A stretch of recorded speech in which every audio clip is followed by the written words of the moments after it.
Kadang-kadang ada pertanyaan yang menarik. Tahu pertanyaannya apa?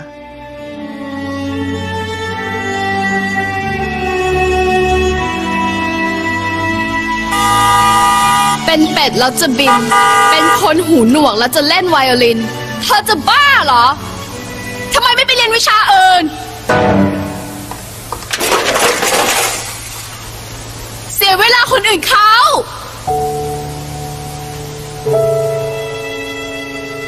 Ya,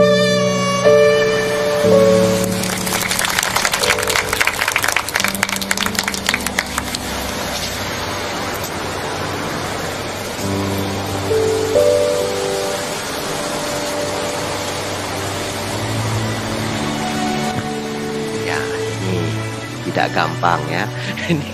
Ini beneran tidak gampang ini.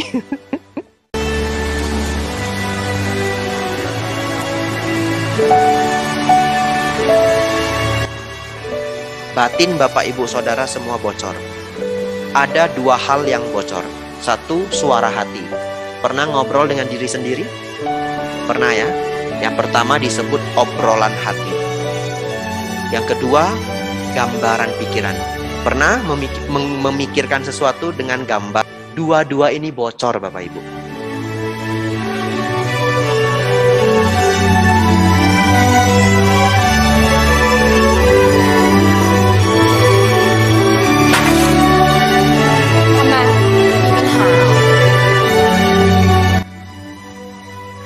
Selanjutnya, pertanyaan kedua. Apakah mencapai nibbana hanya bisa dicapai dengan meditasi? Bingung ini ya? Makanya ya tidak gampang, tidak gampang. Untuk tahap awal, latihan untuk mencapai nibbana itu ada 5. Ini semua orang boleh lakukan. Tidak sulit-sulit amat. Beneran. Bapak Ibu sudah melakukannya sekarang. 1. Mendengarkan Dhamma. 2. Merenungkan Dhamma. 3. Mendiskusikan Dhamma. 4. Mengajarkan Dhamma.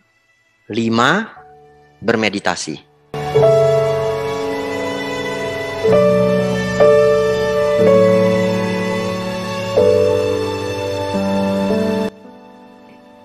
Bagaimana, kenapa 5 ini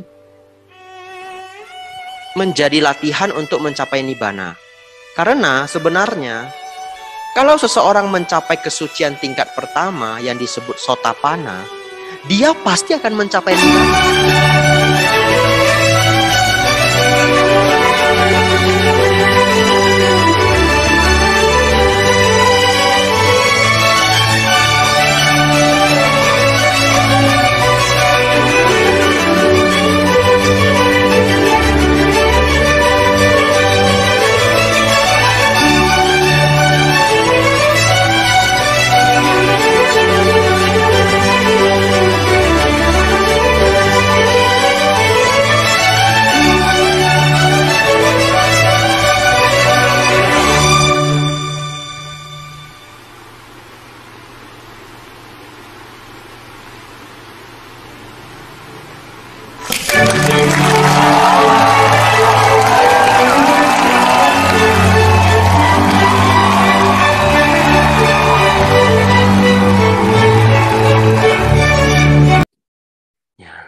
Bapak Ibu, saudara-saudari, selamat malam, Namo Buddhaya.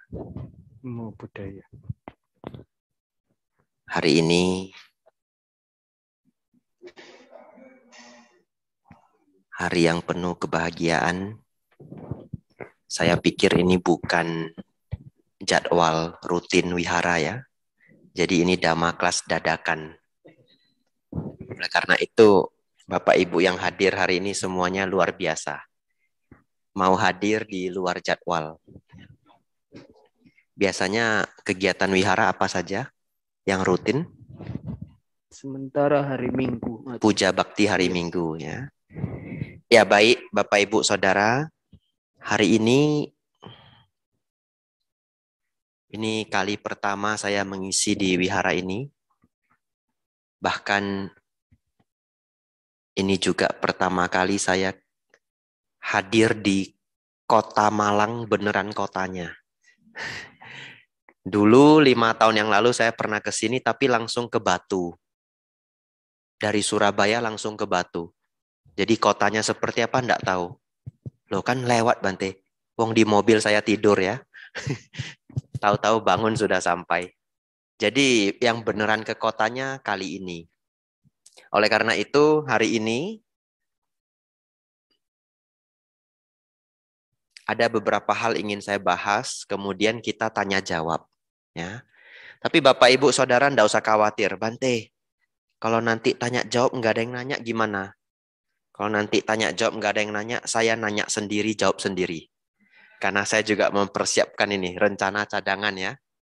Ya, tapi kalau nanti banyak pertanyaan silahkan. Besok baru kita belajar agak serius. Ya, karena tak kenal maka tak akrab ya. Nah, kalau tak kenal maka tak sayang, waduh jadi biku saya banyak disayang, repot saya. Ya, tak kenal maka tak akrab. Jadi malam ini, khusus malam ini, kita diskusi banyak hal. Silahkan ingin bertanya apa saja boleh. Tapi tentu ada pembukaan dulu. Besok rencana saya ingin membahas spesifik bagaimana bermeditasi dalam kehidupan sehari-hari. Ya, karena teori meditasi itu banyak yang berat, sangat berat, terlalu berat ya. Banyak tipe. Tapi sesungguhnya bagaimana kita bisa mengembangkan meditasi yang konsisten, menyenangkan, dan membawa hasil, padahal kehidupan sehari-hari kita cukup sibuk. Itu adalah topik kita besok. Nah, jadi hari ini kita bahas banyak hal. Bapak, Ibu, Saudara, yang pertama, ratusan tahun yang lalu, ya, tepatnya tahun 1665, jadi sudah 400 tahun yang lalu ya. Ada seorang ilmuwan, namanya adalah Isaac Newton. Nah, Isaac Newton ini dulu duduk di bawah pohon apel. Kemudian buah apelnya jatuh. Pada zaman itu, tidak ada satu orang pun yang curiga dan berpikir mengapa apel jatuh. Karena semua orang selalu berpikir siapa yang buat apel ini jatuh. Ketika berpikir siapa yang membuat apel ini jatuh, cara berpikir orang di zaman tersebut bahwa itu sudah merupakan hukum yang diciptakan bersamaan dengan Sang Pencipta. Jadi sudah tidak ada pemikiran apa yang membuat apel itu jatuh.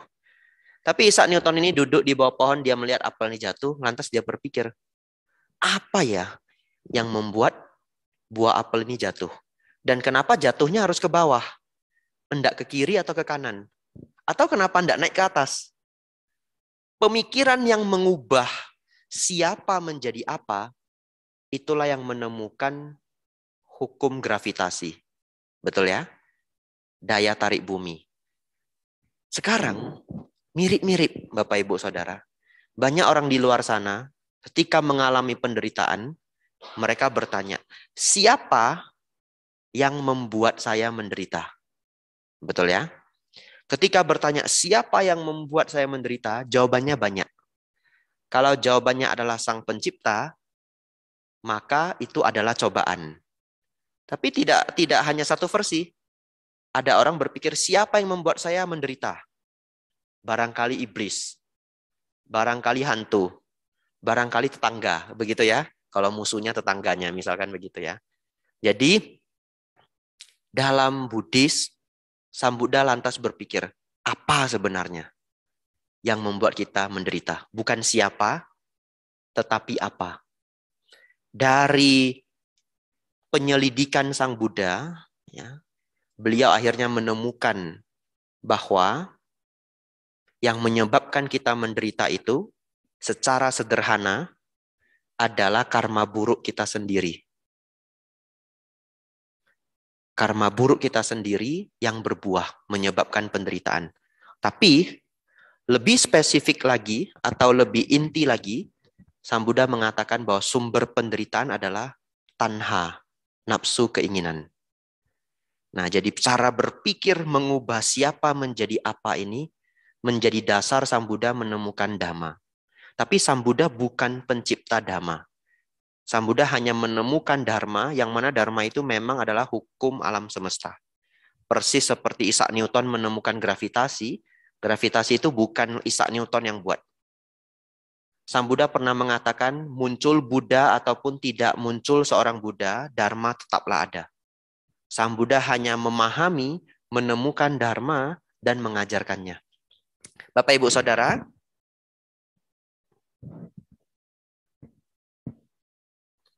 tadi kita membahas bahwa Sang Buddha menjelaskan kepada kita bahwa sesungguhnya sumber penderitaan kita adalah tanha, dan itu akhirnya menjadi seluruh dasar berpikir ajaran Buddha. Ini sebelum saya lanjut ada cerita menarik. Ini kisah nyata ya. Dulu ada seorang rohaniawan. Tidak saya kasih tahu rohaniawan ini siapa atau rohaniawan yang seperti apa. Rohaniawan saja. Jadi rohaniawan ini orangnya agak khawatir kalau diberi pertanyaan yang sulit. Bapak Ibu mungkin tidak tahu kalau Bapak Ibu duduk di sini mimpin Dhamma kelas. Kalau tiba-tiba ada yang nanyanya sulit, bikunya mumet juga. Memberi ceramah itu tidak gampang Bapak Ibu. Dulu di Wihara Mendut, saya dari Wihara Mendut ya, dilangsungkan Pabaja. Waktu itu ada seorang Atasilani. Kalau kita ikut Pabaja, tapi nanti jangan jadi takut ya. Karena setiap orang berbeda-beda. Kalau kita ikut Pabaja di Wihara Mendut, harus melewati sesi memberikan ceramah 10 menit. Setiap orang 10 menit. Jadi kalau pesertanya 80, setiap orang 10 menit. Tapi nanti dibuat jadi 4 grup. Dari setiap grup, siapa yang terbaik nanti ada sesi finalnya lagi. Sesi final 15 menit. Ya, jadi seru. Dan itu menyenangkan begitu ya. Jadi ada seorang Atasilani, dia sudah mempersiapkan bahan. Dan mempersiapkan bahannya kadang kita kasih waktu 5 hari atau seminggu kadang-kadang ya. Tapi setidaknya 5 hari. Mereka mempersiapkan bahan 10 menit, tapi mempersiapkan bahannya lama. Bapak Ibu belum pernah merasakan.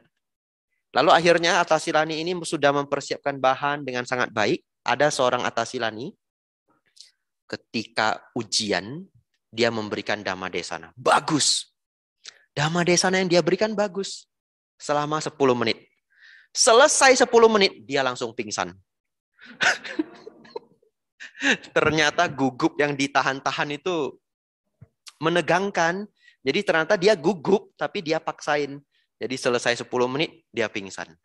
Ini biar Bapak Ibu Saudara tahu, duduk di sini tidak gampang ya. Nanti selesai saya Dhamma Desana. Waduh. Tapi tenang ya. Kalau saya pingsan kebangetan ya. Kalau saya pingsan bukan karena gugup lagi. Mungkin masalah lain.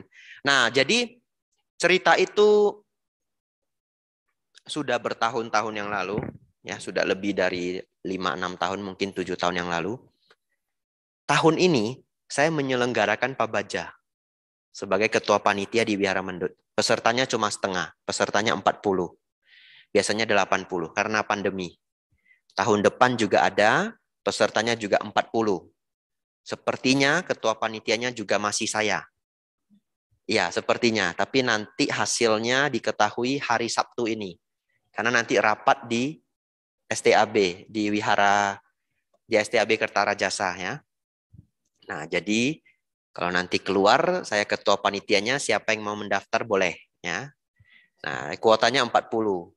Biasanya Pabajanya bulan Juli. Ya. Ini bukan iklan ya. Ini ngajak beneran.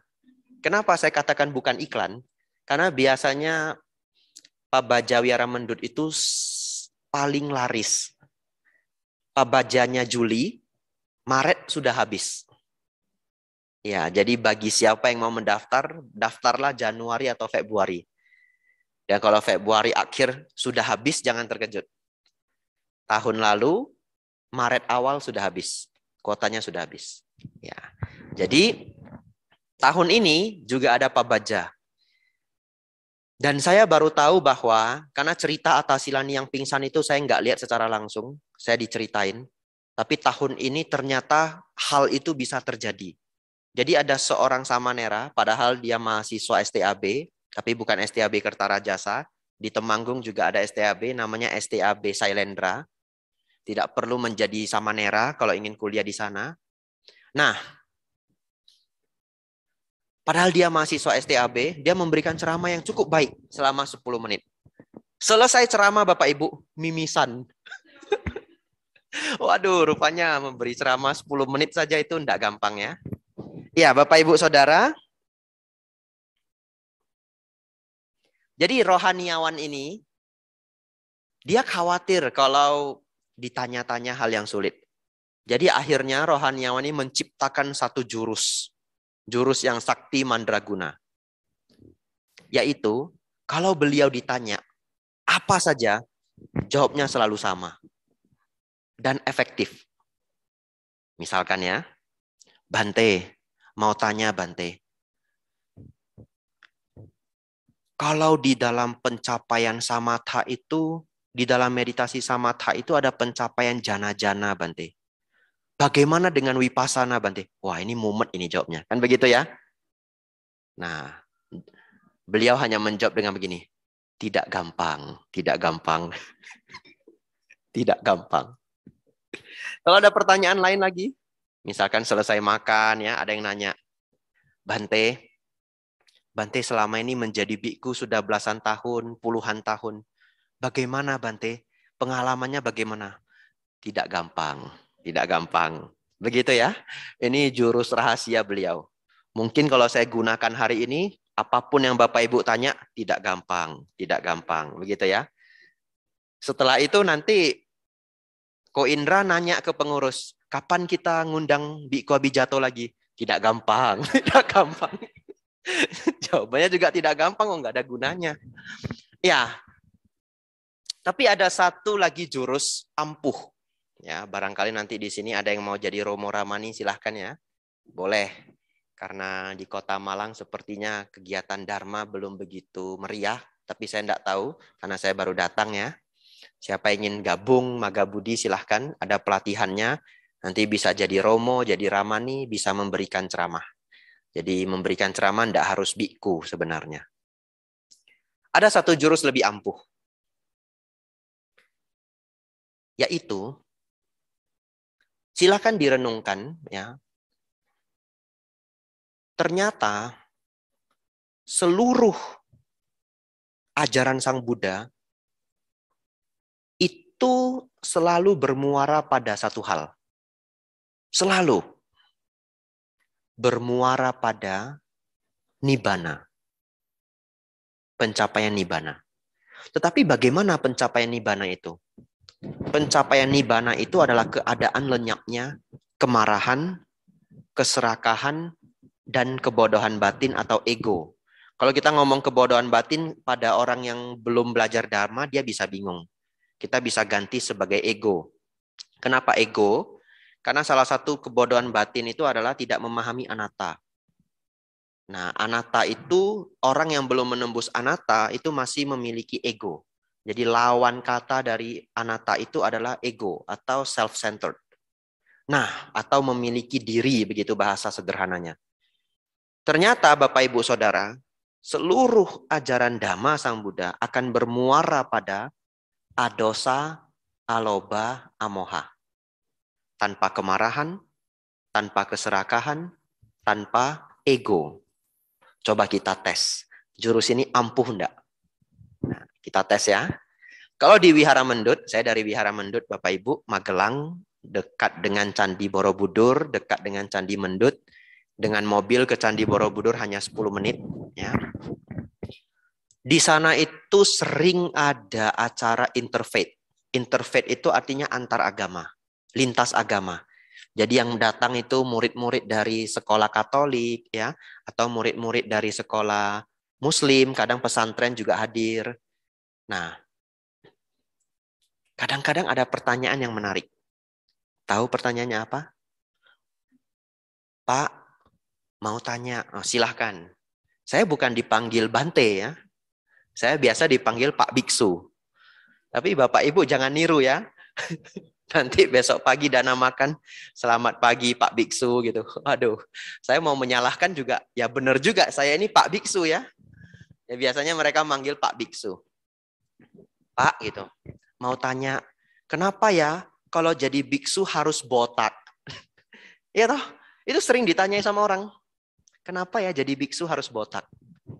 Pokoknya pertanyaan-pertanyaan seperti ini apapun, mau yang mudah, mau yang sulit, bermuaranya pada adosa, aloba, amoha. Tinggal dicari aja mana yang cocok. Tapi jawabannya adalah apa? Memang seorang biku meninggalkan mahkota, karena rambut adalah mahkota. Apalagi di zaman Sambuddha, rambut ini juga adalah kehormatan, ya seperti di daerah Tiongkok dulu. Kalau zaman sekarang sih botak juga keren. Ada aktor terkenal botak, Vin Diesel namanya. Ya toh? Jadi sejak ada Vin Diesel, botak keren itu. Nah, jadi jawabannya adalah kami para biku atau para biksu meninggalkan mahkota ini untuk berlatih mengurangi kemelekatan terhadap diri. Kemelekatan terhadap diri itu adalah ego. Nah, sehingga ketika kita mengurangi ego, dosa, ketika moha itu dikurangi, maka loba dan dosa akan ikut juga berkurang. Jadi semua latihan ini termasuk kenapa jubahnya begini dan yang lainnya, semua kembali pada adosa, aloba, amoha. Pertanyaan lainnya, Bante, kenapa ya di dalam sila kita dianjurkan tidak mengambil barang yang bukan milik? Kenapa kita tidak mencuri? Dalam Dharma, jawabannya itu tidak pernah karena dilarang Sang Buddha. Tidak ada jawaban seperti itu. Jawabannya selalu logis. Dan jawabannya apa? Kenapa kita nggak boleh ngambil barang yang bukan milik? Karena ketika kita berlatih tidak mencuri, maka adosa, aloba, amoha akan berkembang. Karena kalau kita mencuri itu adalah keserakahan. Betul ya? Mencuri itu adalah keserakahan dan juga kita berbuat kejahatan karma buruk. Satu ketika karma buruk itu bisa berbuah, kita pula yang menderita.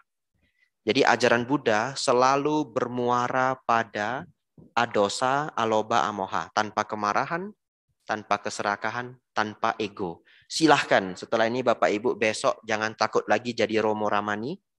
Apapun pertanyaannya, adosa, aloba, amoha. Rumusnya itu. Tapi Bante, kalau terlalu sulit pertanyaannya, tidak gampang. Tidak gampang ya.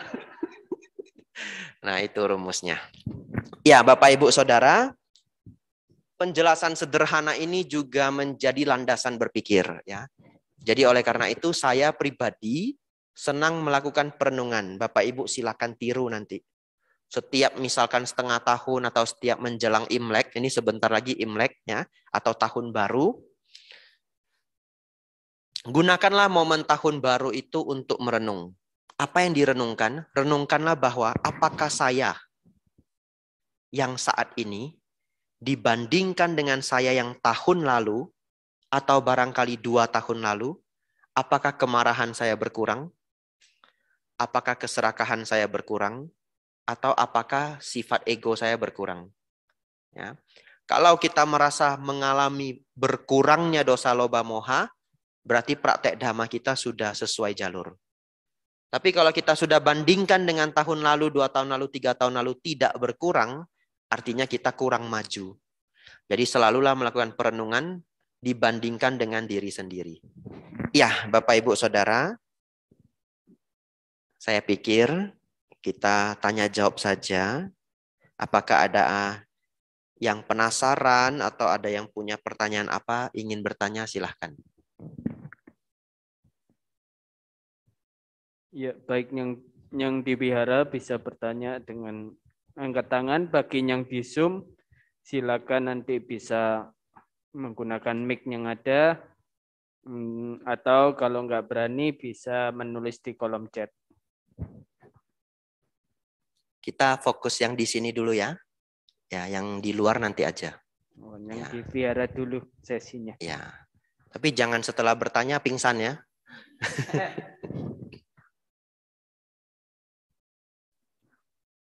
Boleh, silahkan.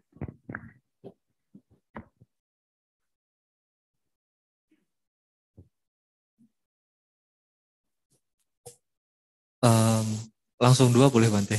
Atau boleh 1? 1 dulu. Ya, berarti nama saya Evan Bante. Evan, ya. Berarti sekarang itu kan dengan praktek meditasi kan ada banyak Bante. Nah, yang kita kerucutkan mungkin ada 2 cara besar, meditasi samatha dan vipassana. Tapi apakah pada zaman Buddha dulu memang ada 2 meditasi itu atau sebenarnya itu satu, cuma karena akhir-akhir ini akhirnya empasisnya jadi ada seakan-akan ada 2 garis besar itu Bante. Terima kasih. Ya, ini tidak gampang ya. Ini beneran tidak gampang ini. Ya, apakah di zaman Sang Buddha juga memang sudah ada pelatihan samatha dan vipassana, ataukah ini hanya muncul belakangan ini? Jawabannya memang sudah ada sejak zaman Sang Buddha. Ya. Satu ketika, setelah Sang Buddha Mahaparinibbana, setelah Sang Buddha wafat, ya.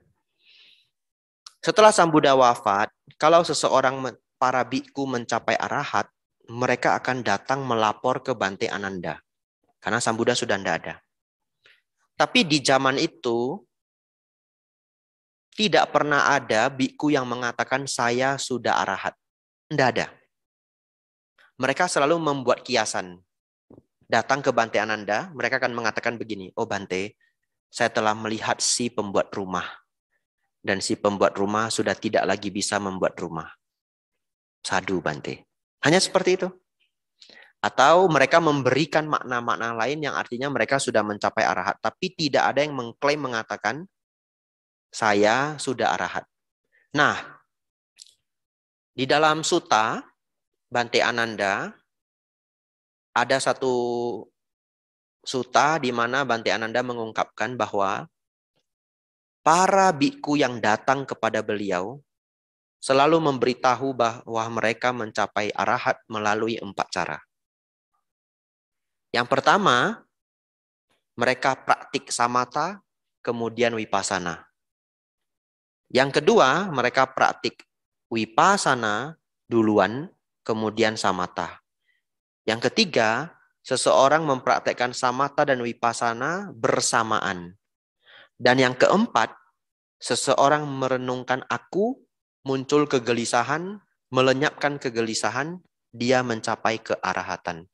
Yang keempat ini jarang sekali dibahas di Theravada. Yang keempat ini ada dipraktekkan di ajaran Buddha Zen. Bikku-bikku Zen itu mempraktikkan ini. Dengan cara mereka bermeditasi, menggunakan objek, siapakah saya? Who am I? What's saya? Itu menjadi objek meditasi salah satu di Zen Buddhism. Siapakah saya? Siapakah saya? Siapakah saya? Nah, jadi dari pernyataan beliau kita bisa melihat bahwa memang samatha dan vipassana sudah ada sejak zaman Sang Buddha.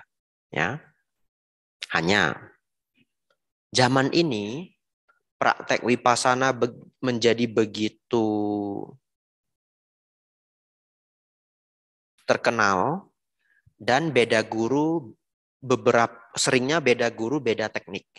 Ya, ini yang bisa menjadi kerumitan sebenarnya. Ya, tapi tidak soal kalau kita belajar dengan baik, punya dasar-dasar dhamma yang baik. Ya, dan kalau yang diajarkan guru itu memang memiliki dasar, hasil pasti akan dicapai.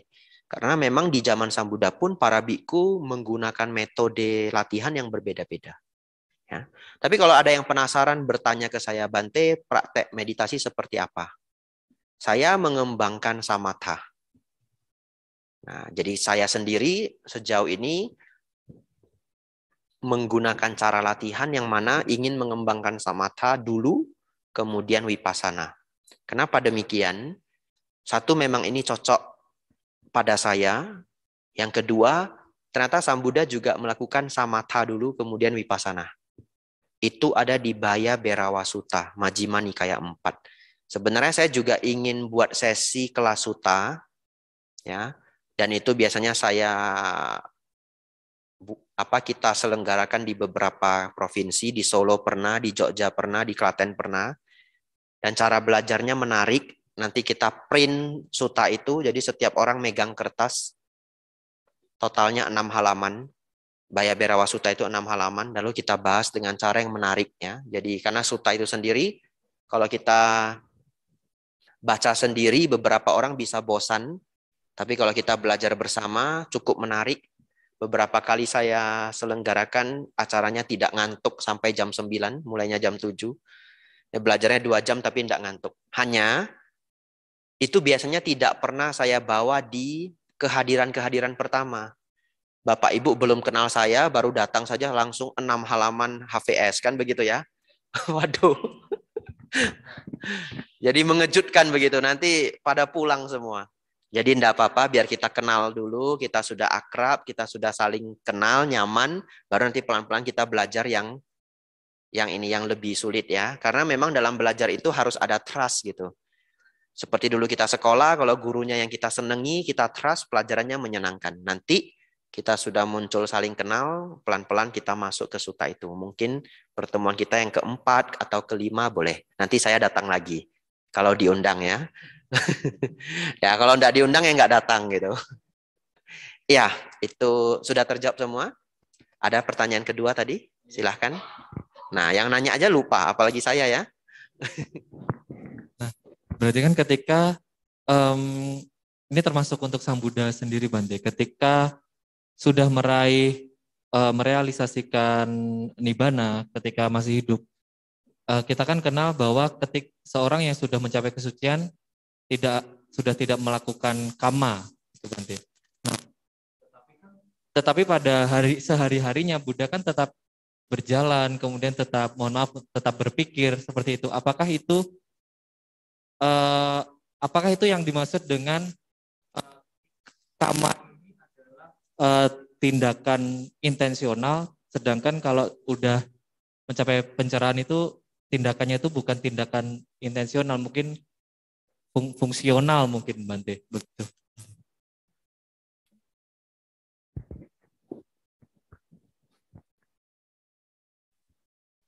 Jadi setelah Sang Buddha mencapai nibbana, ya, sebenarnya bukan hanya Sang Buddha, juga para arahat. Karena Sang Buddha pernah mengatakan bahwa nibbana yang dicapai oleh para arahat persis sama dengan yang dicapai oleh seorang Buddha. Tidak ada bedanya sama sekali.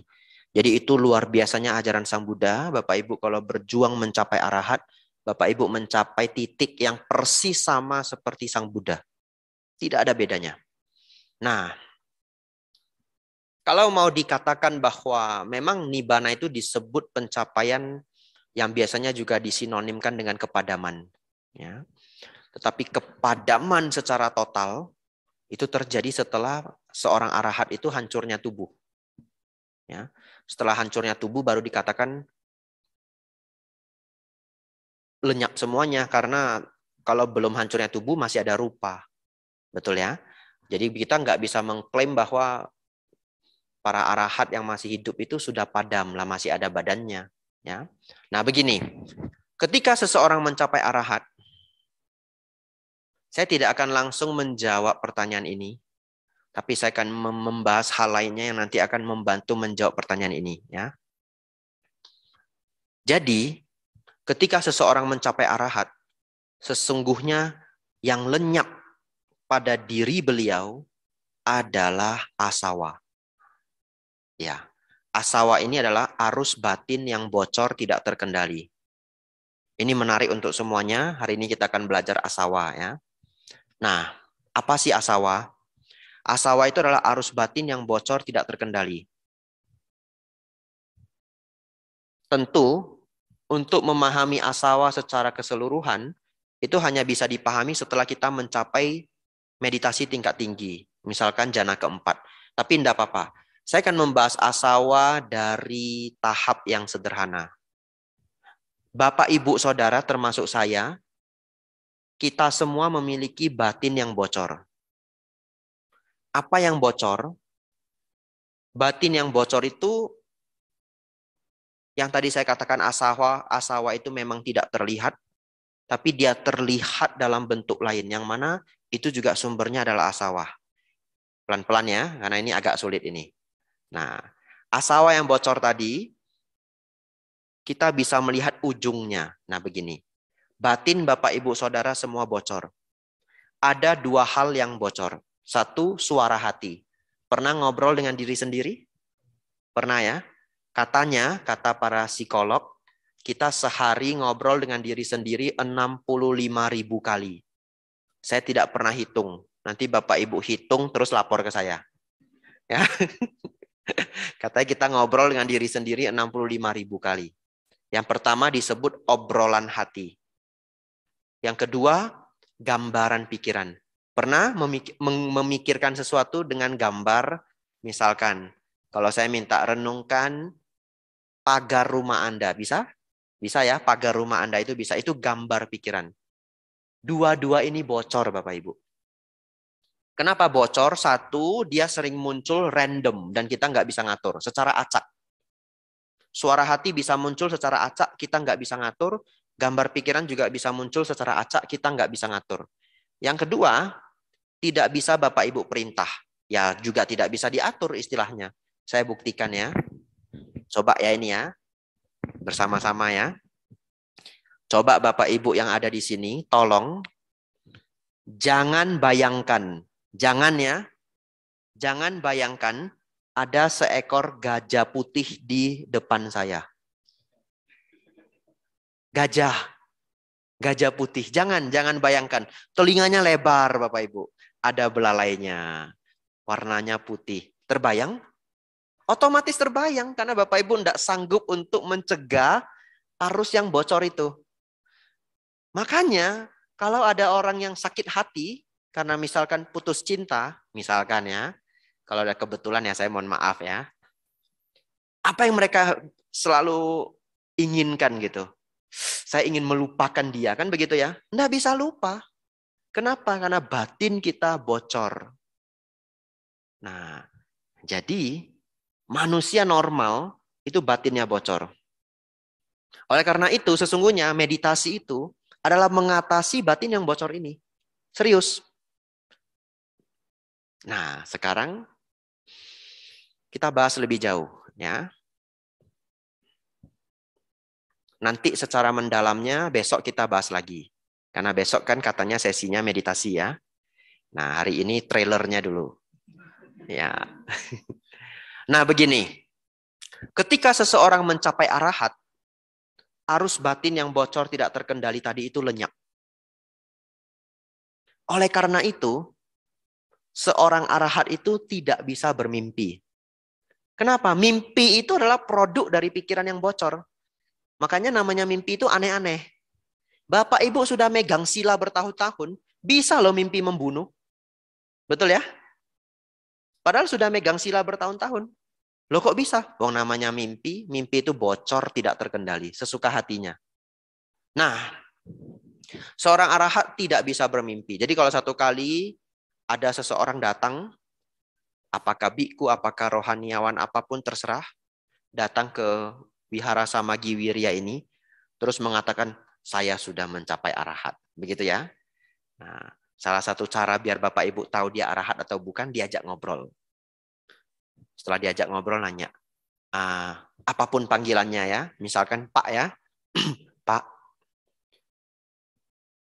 seminggu ini kita cerita dulu. Saya akhir-akhir ini Pak, sering mimpi naik ke gunung begitu. Tidak tahu kenapa. Mimpinya berulang-ulang terus. Rasanya mirip terus. Tidak tahu kenapa. Nanti dia cerita, oh karena begini. Kan dia arahat toh, katanya ya. Lalu kita tanya, Bapak seminggu ini mimpi apa ya? Oh seminggu ini saya mimpi pulang kampung. Ketahuan. Arahat KW ya. Arahat itu tidak bisa bermimpi karena batinnya sudah tidak bocor. Yang kedua, seorang arahat tidak ada rasa takut sedikit pun. Sedikit pun tidak ada. Kenapa? Rasa takut itu pun adalah produk dari batin yang bocor. Rasa takut itu adalah produk dari kemelekatan. Karena seseorang melekat pada dirinya, ingin hidup, maka muncul ketakutan. Iya, kalau Bapak Ibu tidak ada kemelekatan terhadap diri, maka tidak ada ketakutan. Makanya kalau Bapak Ibu mendengar ada orang mengatakan, padahal dia orang awam begitu ya, saya sudah latihan tidak melekat. Sekarang saya sudah melepas. Saya sudah tidak melekat begitu ya. Kemudian tiba-tiba ada geledek bersambar keras, dia terkejut. Waduh gitu ya. Katanya sudah tidak melekat, tapi kok terkejut. Seorang arahat tidak bisa terkejut. Karena tidak ada rasa takut. Karena terkejut itu rasa takut toh. Walaupun cepat sekali, karena kita nggak bisa mengendalikan. Oleh karena itu, ada perumpamaan di dalam suta. Kalau seorang arahat, maaf ini tidak ada di suta. Ini adalah perumpamaan yang dibuat oleh seorang biku senior. Ya, nanti Bapak Ibu cari di suta, tidak ketemu-ketemu pula ya. Kalau seorang arahat ditodong dengan pisau, maka bahkan dia tidak akan teriak tolong. Mati ya mati. Gitu. Itu aslinya seorang arahat. Tapi Bapak Ibu nanti tidak perlu nodong saya. Saya biar ngaku saja, saya bukan arahat. Ya. Kalau di dalam suta ada, Sang Buddha mengatakan apabila seorang arahat digergaji tangan dan kakinya, maka dia pun tidak akan marah.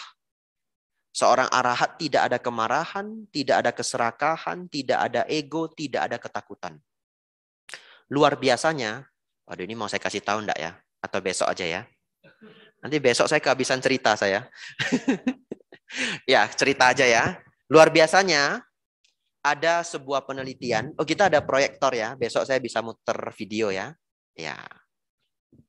Ada sebuah penelitian. Mereka membuat eksperimen mengundang para biku dari berbagai negara. Ada dari Prancis, Tibet, Nepal gitu. Kenapa Prancis, Bante? Saya duga ya, walaupun nggak tercatat di sana. Di Prancis itu ada Plum Village. Ya, wiharanya Thich Nhat Hanh. Beliau sudah meninggal. Thich Nhat Hanh sangat terkenal. Beruntung ketika saya di Thailand ada exhibition pameran buku-bukunya Thich Nhat Hanh. Luar biasa. Beliau nulis buku banyak sekali. Lebih dari 100 judul kalau saya tidak salah. Nah, jadi diundang biku dari Prancis, dari Nepal, dan dari India. Yang dari Nepal dan India itu murid-muridnya Dalai Lama. Nah, karena salah satu program Dalai Lama, kalau kita menjadi murid Dalai Lama, sebenarnya bukan murid Dalai Lama juga bahasanya, tapi murid menjadi samanera atau biku di aliran beliau. Aliran beliau adalah Gelugpa Tantrayana. Ya. Nah, kalau kita latihan di sana, ada satu program di mana kita diwajibkan bermeditasi 3 tahun. 1 hari 12 jam. Ya, jadi 1 hari itu kan 24 jam. Nggak usah ngapa-ngapain, jadi meditasi 12 jam. Kalau mau dikatakan berat juga pasti bisa, karena masih bisa istirahat full 8 jam toh kalau mau. Nah, jadi yang penting setiap hari meditasi 12 jam selama 3 tahun. Oleh karena itu mereka mengundang para praktisi yang sudah melewati masa 3 tahun ini. Karena lebih gampang, namanya eksperimen itu harus terukur begitu. Variabelnya harus seimbang. Akhirnya diundanglah biku-biku ini. Diundang juga pembandingnya. Kalau eksperimen kan harus ada pembanding. Ya. Pembandingnya apa? Pembandingnya adalah para tentara elit yang sudah pernah mengikuti peperangan yang real, yang sudah pernah turun ke medan perang. Lalu, eksperimennya bagaimana? Para biku dan para tentara ini dimasukkan ke satu ruangan, duduk begini, tidak ada instruksi, pokoknya duduk aja. Mau nutup mata ya boleh, mau buka mata ya boleh, mau meditasi ya boleh, nggak meditasi ya boleh. Nanti, pada waktu yang random, acak, tidak tahu kapan, akan dimunculkan suara sekeras tembakan tank. Puar, kencang sekali. Begitu ya. Bapak Ibu nanti jangan jadikan saya alat eksperimen. Jangan ya. Ya. Jadi, para bikunya duduk, para tentaranya duduk ya. Tidak harus bersamaan karena ini eksperimen. Yang penting semuanya mirip. Nanti pada waktu yang tidak tahu kapan, akan ada suara ledakan yang luar biasa dahsyat. Bapak Ibu tahu apa yang terjadi? Semua tentara padahal yang sudah ikut peperangan, semuanya startled, terkejut. Tidak ada yang tidak terkejut. Semuanya terkejut. Begitu suara itu meledak. Tapi semua para praktisi meditasi yang diundang ini hampir tidak terkejut. Yang ada hanya sangat sedikit micro expression atau ekspresi mikro yang sangat sedikit. Tetapi bisa dikatakan hampir tidak terkejut. Perbandingan ini sangat luar biasa. Jadi ini membuktikan bahwa meditasi benar-benar mengurangi rasa takut. Bahkan pada ketakutan yang nggak bisa kita kontrol. Terkejut itu kan ketakutan yang nggak bisa dikontrol. Jadi sebenarnya kalau ada teman saudara kita yang lata, ya mohon maaf ya, salah satu obatnya adalah meditasi. Karena itu benar-benar akan mengurangi keterkejutan. Bante itu kan eksperimen, Bante.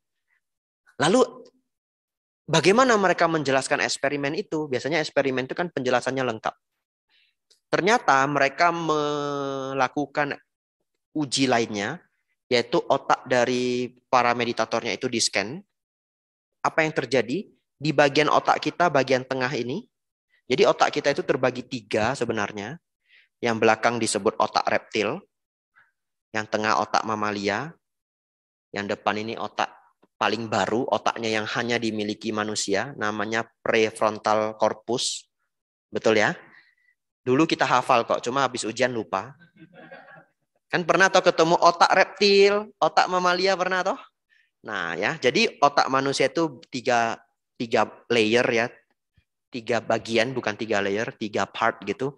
Bagian belakang disebut otak reptil, ini yang paling tua, yang hanya mengatur insting, makan, dan lari, begitu, takut, dan sebagainya. Bukan takut, tetapi lari dari ancaman. Bagian otak tengah ini disebut otak mamalia. Ini yang mengatur perasaan. Jadi, Bapak Ibu mungkin tidak tahu, makhluk reptil itu tidak ada perasaan. Makanya ada yang namanya air mata buaya. Karena buaya kalau keluar air mata, dia itu bukan sedih. Itu maksudnya. Hanya mamalia yang memahami rasa sedih. Makanya kalau ada yang pelihara anjing, misalkan ya, tuannya meninggal, anjingnya bisa sedih, begitu. Katanya yang bisa menangis itu adalah monyet dan gajah, ya, karena mereka adalah mamalia. Mereka benar-benar bisa sedih.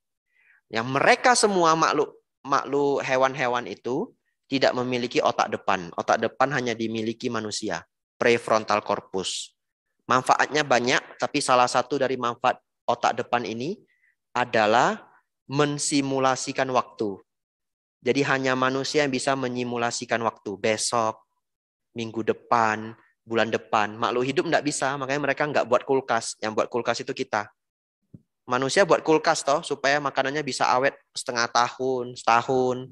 Setelah menciptakan kulkas, makanan dikalengin, tahan 4 tahun. Kan begitu. Kenapa? Karena mikirin masa depan. Dan kita ini makhluk yang luar biasa. Bapak Ibu bisa merenung loh, duduk, mikirin, minggu ini kira-kira suasananya seperti apa. Hewan tidak akan pernah sanggup mensimulasikan waktu. Itu hanya ada pada manusia. Nah, ternyata para meditator itu setelah di-scan otaknya, ada bagian kecil di limbic system, bagian perasaan ini, ada satu bagian kecil namanya amigdala. Bapak Ibu tidak usah hafal, biar saya aja. Ada bagian kecil namanya amigdala, ukurannya kecil seperti kuku kita, ya. Nah, amigdala ini fungsinya salah satunya adalah mengontrol atau menciptakan rasa takut. Dan ternyata seorang meditator yang sudah rutin bermeditasi, amigdalanya menjadi pasif. Artinya rasa takutnya terbukti secara sains berkurang. Waktu saya membaca atau melihat laporan ini, saya luar biasa senang. Karena Sang Buddha juga memberitahu kita, seseorang yang mencapai arahat hilang rasa takutnya. Ini adalah sedikit bukti real ya bahwa apa yang diajarkan Sang Buddha di dalam kitab-kitab kuno itu sudah mulai bisa kita buktikan secara sains. Bante, video lengkapnya bagaimana? Bapak Ibu besok datang lagi ya. Nah, besok akan ada satu eksperimen lagi. Kalau saya ceritakan semua habis cerita saya ya. Besok kita bahas lengkap mengenai meditasi ya. Nah, jadi terakhir kembali ke pertanyaan saudara Evan ya, mengenai kama. Nah, jadi Yang pertama adalah di dalam sutta memang juga ada pernyataan bahwa tidak ada orang yang bisa memahami cara berpikir seorang Buddha. Jadi saya pun tidak tahu bagaimana seseorang yang sudah lenyapnya asawa, batinnya sudah tidak bocor, bagaimana beliau berpikir. Tetapi salah satu clue-nya adalah seorang arahat ketika berpikir tidak dipermainkan oleh perasaan. Kita makhluk biasa yang belum mencapai arahat selalu dipermainkan oleh perasaan, bukan menggunakan logika murni. Ya, jadi bisa dikatakan ketika seorang Buddha bertindak dalam pemikiran, di dalamnya tidak ada gangguan dari perasaan. Jadi yang lenyap di dalam batin beliau itu adalah perasaan. Mungkin saya harus jelaskan ya, walaupun jadi panjang nanti jawaban saya, tapi kalau nggak dijelaskan nanti salah paham. Apa sih yang dimaksud dengan kita manusia biasa yang belum mencapai arahat itu selalu diganggu oleh perasaan? Contoh, kalau seseorang sedang bad mood, ya, seseorang sedang bad mood. Dari tadi pagi kita sudah bad mood. Apapun alasannya. Enggak, apapun alasannya tapi kita bad mood. Tiba-tiba jam 10, pintu kita digedor-gedor. Bung, bung, bung, bung, bung. Lalu kita akan menilai dengan pemikiran kita yang sudah terpengaruh oleh bad mood kita. Betul ya? Ini orang apa ini? Pagi-pagi jam 10 sudah gedor-gedor. Enggak ada pemikiran begini, panjang lebar. Lalu kita menjadi marah. Logika kita berpikir bahwa dia salah. Padahal sebenarnya itu bukan murni logika. Itu adalah logika yang sudah dipengaruhi oleh perasaan. Perasaan apa? Perasaan sedang bad mood. Coba kalau dibalik. Kita sedang happy. Kemarin malam baru menang lotre. 2M. Wah, happy. Pintu kita besok pagi digedor-gedor 10 kali lipat lebih keras pun tidak marah. Betul ya? Nah, misalkan seperti itu ya. Tapi ini permisalan aja. Kok digedor keras ya mungkin marah juga ya. Tapi ini hanya memberi contoh saja. Contoh lainnya unik sekali. Misalnya Bapak Ibu bawa kendaraan, apakah motor, apakah mobil. Lalu tiba-tiba ada kendaraan yang muncul dari gang. Sehingga kita hampir menyerempet ya. Kita marah gitu. Apa ini orangnya? Kok naik mobil serampangan begitu ya? Lalu kasus yang rada mirip. Tapi kasus kedua ini kita sedang jalan-jalan ke Jepang ya. Lalu kita bawa mobil. Ada yang punya SIM internasional di sini? Gak ada ya, tapi boleh ya kalau mau buat SIM internasional ya. Nah, misalkan kalau punya SIM internasional di Jepang bisa mengendarai mobil. Katakanlah kita sedang mengendarai mobil. Kasus yang persis sama ketika kita berkendara, tiba-tiba ada orang yang muncul dari gang kecil. Lalu kita rem mendadak. Nggak marah. Lah kok nggak marah? Lagi jalan-jalan. Kan lagi jalan-jalan nggak marah toh? Coba kalau kita jalan-jalan ke Jepang, rumput aja terlihat indah. Kan begitu ya? Ini kata yang orang yang sudah pergi ke Jepang. Saya juga belum ya. Karena dulu saya punya teman pergi ke Jepang, saya tanya, gimana ke Jepang, enak enggak? Ya namanya jalan-jalan enak, rumput aja terlihat indah. Kata dia begitu. Jadi itu terhafal saya sampai hari ini. Jadi Bapak Ibu Saudara, ini sebuah perumpamaan bagaimana kita manusia adalah makhluk yang selalu dipengaruhi oleh perasaan. Seorang arahat tidak lagi dipengaruhi oleh perasaan. Ya, seperti itu ya. Ya, panjang sekali jawabannya ya. Ada lagi yang mau bertanya? Silahkan.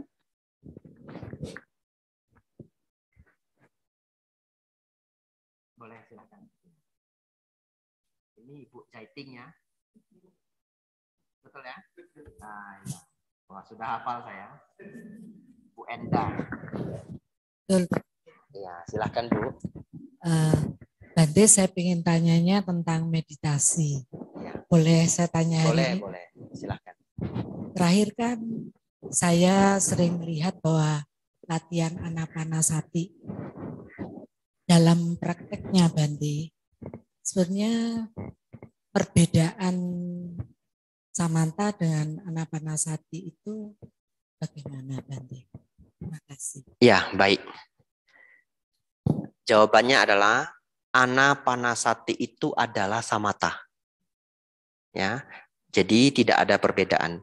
Anapanasati itu adalah samatha bawana. Nah, Samatha Bhawana itu dikenal sebagai meditasi ketenangan yang akan membawa pada pencapaian jana-jana.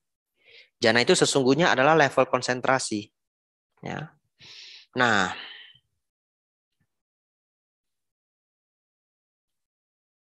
baik. Kan kita sudah belajar batin yang bocor ya. Sudah ngerti kalau batin kita bocor ya? Ya. Yang bocor itu yang terlihat kita disebut dalam bahasa Pali witaka dan wicara. Ya. Lupa enggak apa-apa, besok datang lagi. Ya. Witaka dan wicara. Witaka itu awal pemikiran, wicara itu keberlanjutan pemikiran. Ini sangat jarang ada yang tahu jelasnya seperti apa. Ya, Bapak Ibu baca di buku, baca di suta, bahasanya beda-beda. Penerjemahan suta di Indonesia ada 2, satu oleh Damacita, oleh Indra Anggara, saudara Indra Anggara, satu lagi versi Klaten Wisma Sambodi, ya, oleh Bu Lani dan Bu Wena.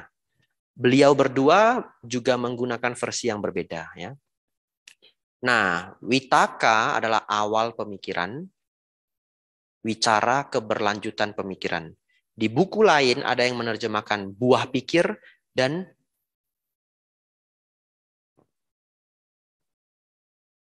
buah pikir pemicu dan buah pikir bertahan. Kalau kita baca buku sendiri bingung.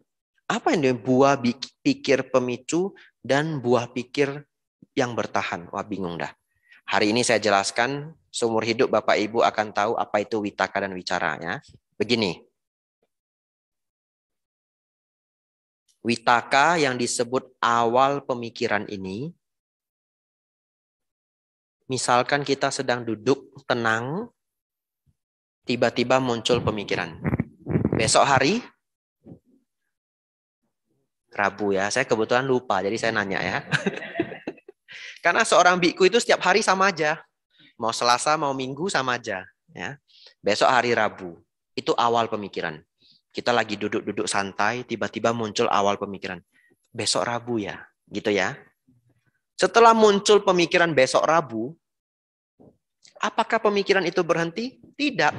Namanya pikiran manusia itu akan jadi banyak. Besok hari Rabu ya. Nah, terus antar anak ke sekolah.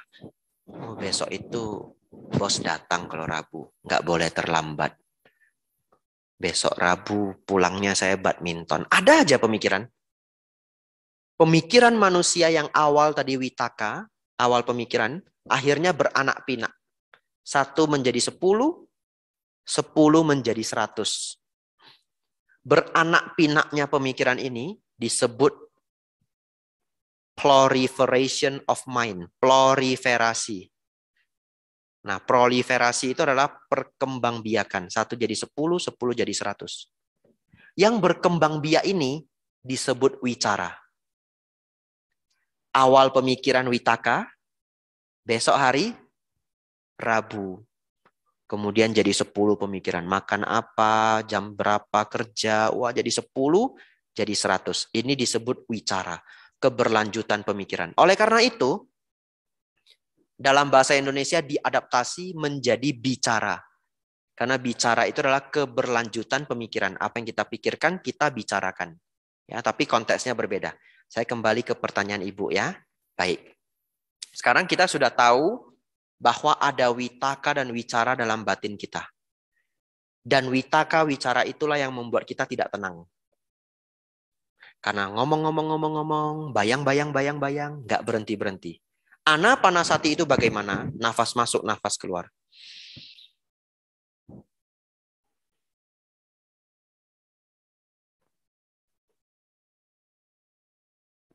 Nah, kalau kita sudah mampu mempertahankan objek, nafas masuk, nafas keluar. Cara mempraktekkan anapanasati yang benar adalah begitu nafas pertama kali masuk, ya, pertama kali kita sadari nafas itu masuk. Atau pertama kali menyentuh pintu gerbang nafas. Nafas masuk, ini ya, nafas masuk, sepanjang tubuh nafas, dan nafas pertama kali keluar sepanjang tubuh nafas. Jadi yang namanya nafas itu ada 3 proses. Pertama kali masuk, sepanjang tubuh nafas, dan pertama kali keluar, dan sepanjang tubuh nafas. Anapanasati yang benar, kita memperhatikan 2 hal. Pertama kali masuk dan pertama kali keluar. Kenapa? Karena kalau kita berusaha memperhatikan pertama kali masuk dan pertama kali keluar, kita pasti harus memperhatikan seluruhnya secara otomatis. Ya, jadi memperhatikan awal pertama nafas masuk, memperhatikan sepanjang tubuh nafas, memperhatikan pertama kali nafas ini keluar, dan sepanjang tubuh nafas. Nah, coba perhatikan. Kalau kita benar-benar memperhatikan nafas ini sepanjang prosesnya seperti tadi, maka witaka dan wicara tidak ada celah untuk muncul. Kita tidak mungkin bisa ngomong dengan diri sendiri ketika kita memperhatikan nafas. Jadi kalau tiba-tiba kita ngomong dengan diri sendiri, atau kita sedang membayangkan sesuatu, itu artinya kita sedang tidak melihat nafas. Karena 2 hal itu tidak bisa terjadi bersamaan. Nah, tahap awal ketika kita berlatih anapanasati ini menjadi sangat lumrah kalau setiap 5 nafas, 3-5 nafas muncul witaka wicara, muncul pemikiran. 3-5 nafas tiba-tiba kepikiran, sudah nutup kompor belum ya? Balik lagi nafas masuk, nafas keluar. Baru 3-5 nafas, udah kebayang anaknya, kebayang ini, namanya pemikiran itu random seperti itu. Itu normal. Kita latihan konsisten, katakanlah 1 hari meditasi setengah jam, setiap hari setengah jam, setiap hari setengah jam. Setelah berbulan-bulan, nanti meditasi kita yang awalnya cuma 5 nafas, 6 nafas, terus konsentrasinya buyar. 5 nafas, 6 nafas, kemudian muncul pemikiran. Setelah kita latihan berbulan-bulan, bisa menjadi 10 nafas, 12 nafas, 15 nafas. Makin lama menjadi makin tenang, makin tenang. Sampai satu ketika meditasi,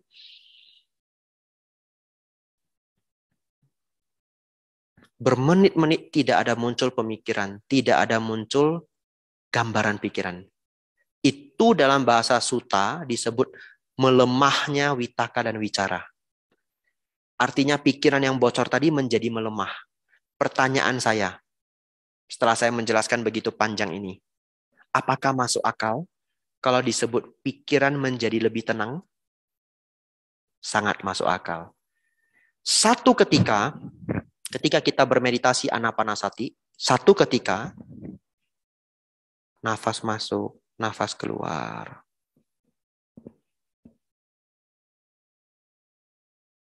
Tidak ada muncul witaka dan wicara sedikit pun. Tidak ada muncul obrolan hati sedikit pun. Tidak ada muncul gambar pikiran sedikit pun tidak ada. Enggak terbayang wajah anak, wajah siapapun, gambaran pagar, apapun tidak nampak. Beneran hanya terfokus pada nafas masuk, nafas keluar. Witaka dan wicara tidak muncul sama sekali. Ini kita sebut pencapaian jana kedua. Itu yang kita sebut pencapaian jana kedua. Atau yang disebut dengan diamnya para suciwan. Di silent Aryan. Jadi silentnya seorang suciwan. Nah, setelah kita memahami konsep ini, Bapak Ibu bisa membayangkan betapa tenangnya batin seseorang ketika dia sama sekali tidak ada obrolan hati dan gambaran pikiran. Sama sekali. Seberapa tenangnya, Bapak Ibu yang belum mencapai tidak akan pernah bisa membayangkannya. Membayang-bayangkan sih bisa ya, tapi yang nggak pas gitu. Nah itu sebabnya anapanasati disebut meditasi ketenangan. Hanya yang salah kaprahnya orang pada umumnya adalah mereka beranggapan meditasi nafas itu sepele. Hanya ketenangan yang biasa-biasa saja. Bukan. Ketenangan yang dimaksud bukan ketenangan yang biasa-biasa saja. Tapi ini adalah ketenangan level sangat tinggi. Coba siapa di luar sana yang sanggup atau yang pernah merasakan tidak ada pemikiran, tidak ada gambaran pikiran, ketenangan yang benar-benar tenang di dalam batinnya. Tidak ada. Orang yang tidak berlatih meditasi tidak akan pernah merasakan pengalaman ini. Yaitu sebabnya Anapanasati disebut samatha bhavana. Ya. Sejauh ini Ibu ada yang mau ditanyakan lagi atau ada yang kurang lengkap? Atau ada yang bingung boleh? Ya. Bingung enggak Bante, cuman prakteknya yang masih jauh. Tidak apa-apa, besok datang lagi. Saya kasih motivasi. Jadi besok kita muter videonya bagus luar biasa. Ya, nanti saya motivasi Bapak Ibu. Nanti latihannya bagaimana? Ya. Boleh satu lagi, Bante? Boleh, silahkan. Tadi diterangkan tentang Vitaka dan Wicara. Pemula aja Bante, bagaimana mengikis itu supaya sedikit berkurang. Karena sekarang kan jangankan 4-5 napas, mungkin 1-2 udah terus datang Vitaka dan Wicara itu Bante. Kalau ceritanya untuk meditasi, ya, kalau ceritanya untuk meditasi, jawabannya adalah jam terbang. Enggak ada jawaban lain. Jam terbang. Jadi dilatih, kalau hari ini bisa 10 menit, enggak apa-apa. Pagi 10 menit, sore 10 menit, malam 10 menit. Ya sudah dapat 30 menit. Betul ya? Nah, nanti lama-lama bisa 15 menit, bisa 20 menit. Tapi saya yakin kalau ada niat ya setengah jam, 1 jam itu sebenarnya bisa ya. Nah, tapi pelan-pelan meditasi itu ditambah jam terbangnya. Kalau kita bercerita meditasi ya, satu-satunya jawaban itu ya jam terbang. Ini seperti pertanyaan seseorang, Bante gimana ya saya biar bisa cepat jago piano. Nggak ada jawaban lain. Anda duduk and practice it, and practice it. Duduk latihan. Nggak ada jawaban khusus gimana bisa tiba-tiba ujian royal level 8 begitu ya. Ya, enggak bisa, Anda harus mainkan itu. Bahkan anak-anak kecil yang prodigi itu anak-anak berbakat, sebenarnya sering dari anak berbakat itu umur 2 tahun sudah diajari orang tuanya. Jadi ketika dia naik panggung umur 8 tahun, dia sudah latihan berapa tahun coba? 6. Betul ya? Oleh karena itu jawabannya adalah jam terbang. Kalau mengenai kelihayan atau skill, keterampilan di dalam meditasi itu sendiri. Tapi kalau Ibu nanya tips lainnya, bagaimana mengurangi Vitaka Wicara dalam keseharian? Ya, dalam keseharian maksudnya gimana? Contoh, ada seseorang yang membuat kita marah. Kalau seseorang membuat kita marah, otomatis Vitaka Wicara itu makin mengompori kita untuk makin marah. Contoh, ada si A melakukan hal yang keliru pada saya. Lalu pemikiran saya nambah ngompori. Ini anak yang tidak tahu berterima kasih. Dari dulu sudah saya tolong. Oh, gimana ini? Dan yang lainnya dan yang lain. Ngompori toh, kita semakin marah. Tipsnya bagaimana? Mengurangi Vitaka Wicara pada saat itu. Ini sudah di luar konteks meditasi ya. Tipsnya adalah, nah ini dahsyat ini tipsnya. Kalau mau dipraktekkan. Tarik nafas secara pelan dan mendalam. Jadi begitu kita menyadari kita mau marah, apalagi kalau kita sudah bisa menyadari Vitaka Wicara mengompori kita, langsung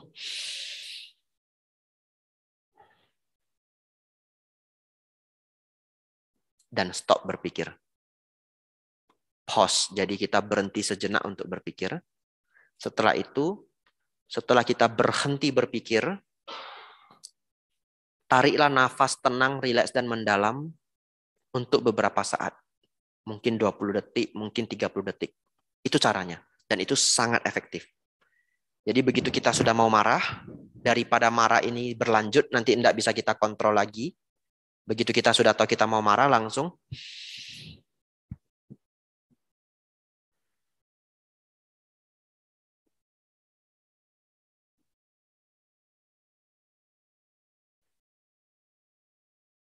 yang penting rileks, lambat, dan mendalam. Buka mata enggak apa-apa. Nanti perhatikan sendiri. Emosinya akan reda. Tidak hanya marah, segala bentuk stres. Di telepon orang dapat kabar buruk, stres naik. Cepat-cepat.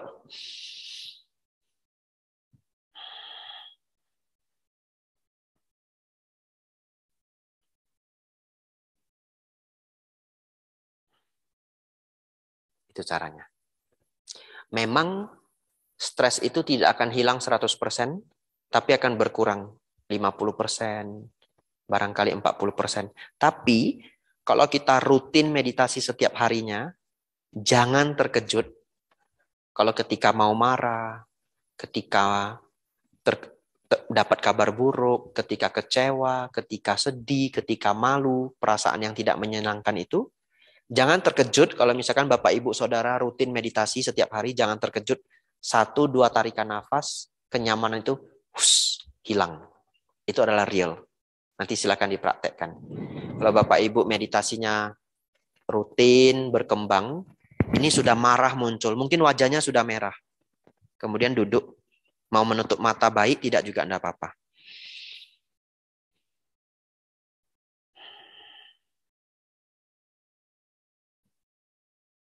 Marahnya hilang. Dicari pun tidak ketemu. Nah, itu adalah keberhasilan kita dalam meditasi. Begitu ya, Bu ya. Itu salah satu tipsnya. Makasih, Anumodana Bante. Sama-sama. Ada lagi yang mau bertanya, silahkan.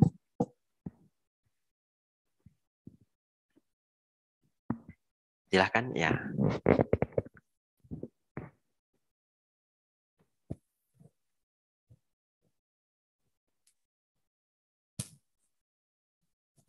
Saya mau tanya Bante. Siapa? Nama saya Avandi. Fandi. Ya, silahkan. Apakah seseorang yang telah mencapai jana, mereka bisa terganggu dengan suara dari luar konsentrasi? Bisa pada awalnya. Nah, pada awalnya dia pasti akan terganggu. Tapi ketika dia sudah mulai berkonsentrasi dan tercerap di dalam jananya itu, maka panca indera itu seperti tertutup. Jadi kalau dia belum tercerap, dia akan terganggu. Ngerti maksudnya ya? Tapi sudah tercerap, gangguan itu hilang.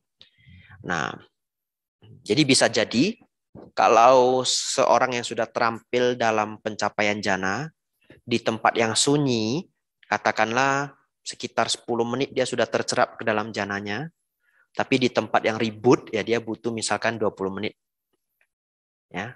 Ya, baru kemudian dia tercerap. Jadi tetap terganggu sebenarnya.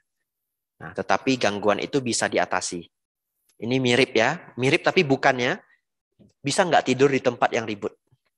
Bisa juga loh kalau udah terbiasa. Betul ya? Tetangga kita ngerjai konstruksi, ya hari pertama, hari kedua nggak bisa tidur. Tapi setelah sering tidur juga. Ada orang rumahnya dekat pabrik batu bata. Pabrik batu bata itu bunyi terus. Orangnya tidur juga gitu ya. Lalu pertanyaannya, suara itu mengganggu dia nggak? Mengganggu sebenarnya. Dia jadi lebih sulit untuk tertidur. Tapi setelah dia tertidur ya suara itu lenyap ya. Cuma kadang-kadang kalau kita belum terbiasa suara itu muncul dalam bentuk mimpi. Begitu ya. Sudah tidur mimpinya apa? Mimpinya di samping pabrik batu bata. Sama aja ya. Ya, tapi mimpi tentu tidak bisa disamakan dengan pencapaian jana ya. Ini hanya satu analogi biar bisa menangkap. Seperti itu. Terima kasih Bante. Sama-sama ya. Ada lagi mau bertanya? Silahkan. Biasanya sampai jam berapa? Sampai bosan? Ibu mau nanya lagi? Silahkan, boleh. Ya.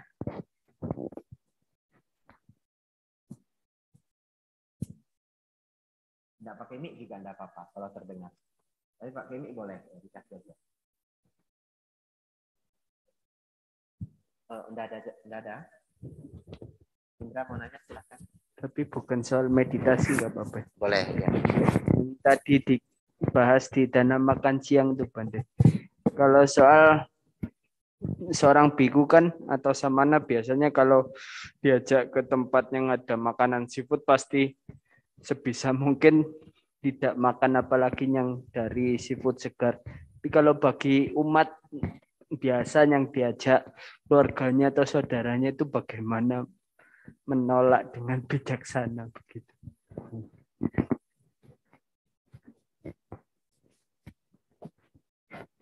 Bagaimana menolak dengan bijaksana? Ya tidak apa ya. Kadang kan orang nggak tahu kita. Caranya Tidak. adalah kalau kita makan dengan temennya, satu grup begitu. Ya kita boleh pesan punya kita sendiri yang pokoknya yang kita pesan itu bukan yang hidup gitu. Jadi walaupun di restoran seafood dia mesti ada makanan yang tidak dari fresh food itu biasanya tetap ada. Itu salah satu caranya ya.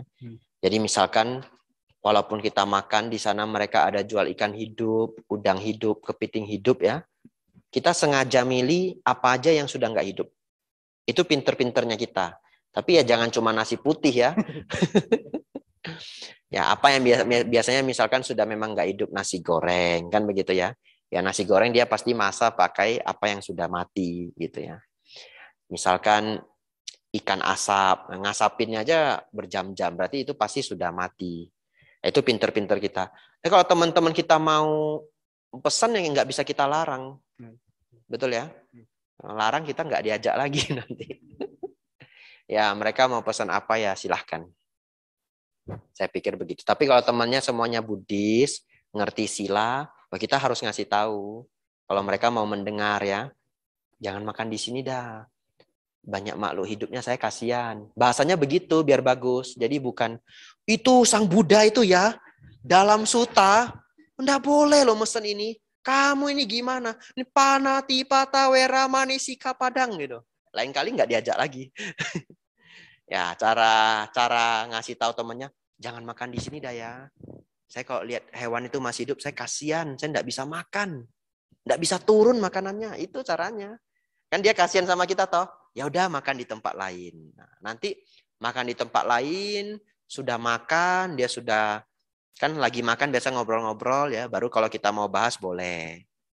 Dulu itu Sang Buddha nganjurin kita jangan makan makhluk yang hidup gitu. Nah, jadi pinter-pinter kita meletakkan diri gitu. Ya, begitu ya. Ya, anumodana pertanyaannya. Ada lagi yang mau nanya? Silahkan. Habis? Ibu mau tanya lagi boleh? Enggak ada? Boleh ya. 2 juga boleh.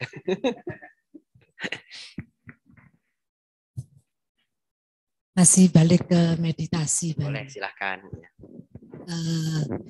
Untuk kita praktekkan dalam keseharian itu kan masih belum bisa, Bante. Pertanyaan saya, kalau kita latihan, kalau kita dalam sehari-hari tidak sempat melakukan meditasi jalan, apakah itu hanya meditasi duduk? Apakah itu tidak, maksudnya dengan meditasi jalan akan menjadi lebih baik? Ataukah duduk itu juga cukup baik, Bante? Terima kasih. Iya. Kalau jawaban saya tidak meditasi jalan tidak apa-apa. Ya, jadi yang paling penting dan yang paling membawa ketenangan adalah meditasi duduk. Walaupun tentu kalau saya mengatakan begini akan ada yang memperdebatkan saya. Silahkan, tapi setiap orang punya cara berpikir sendiri. Kalau bagi saya meditasi jalan itu adalah meditasi persiapan. Karena seringnya sulit bagi seseorang untuk menjadi tenang karena pikiran itu selalu bergejolak sehingga mereka meditasi jalan dulu. Jadi meditasi jalan itu seperti preparation. Nah, jadi di dalam meditasi jalan itu pikiran kita mengamati lebih banyak objek sebenarnya. Karena gerakan tubuh yang banyak itu membuat pikiran harus berkonsentrasi pada banyak hal. Walaupun yang kita konsentrasikan itu hanya kaki. Ya, ada orang bermeditasi jalan memperhatikan sentuhan kaki terhadap lantai ini. Tapi bagaimanapun mata dia kan tidak tertutup. Jadi informasi yang masuk ke indera mata itu banyak. Tetapi itu menjadi persiapan yang baik.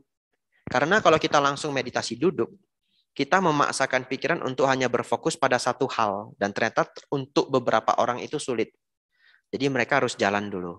Nah, ketika bermeditasi jalan, objeknya itu walaupun yang diperhatikan adalah kaki dan sentuhan kaki, tetapi kenyataannya informasi yang masuk masih cukup banyak. Nah, dan masuknya 2-3 informasi secara bersamaan itu bagi beberapa orang membuat batin lebih cepat tenang. Karena pikirannya masih melihat 2-3 hal. Setelah tenang, baru pikirannya hanya diajak untuk melihat satu hal saja, yaitu nafas masuk, nafas keluar. Nah, saya pribadi selalu langsung duduk. Ya, ini saya pribadi ya. Jadi saya juga skip meditasi jalan. Dan baik-baik saja. Ya, jadi ibu kalau waktunya tidak banyak, tidak perlu meditasi jalan. Langsung duduk saja. Begitu. Ya, terima kasih pertanyaannya ya. Makasih Bante. Ya. Tapi jangan setelah ini muncul ucapan kata Bante Abijato.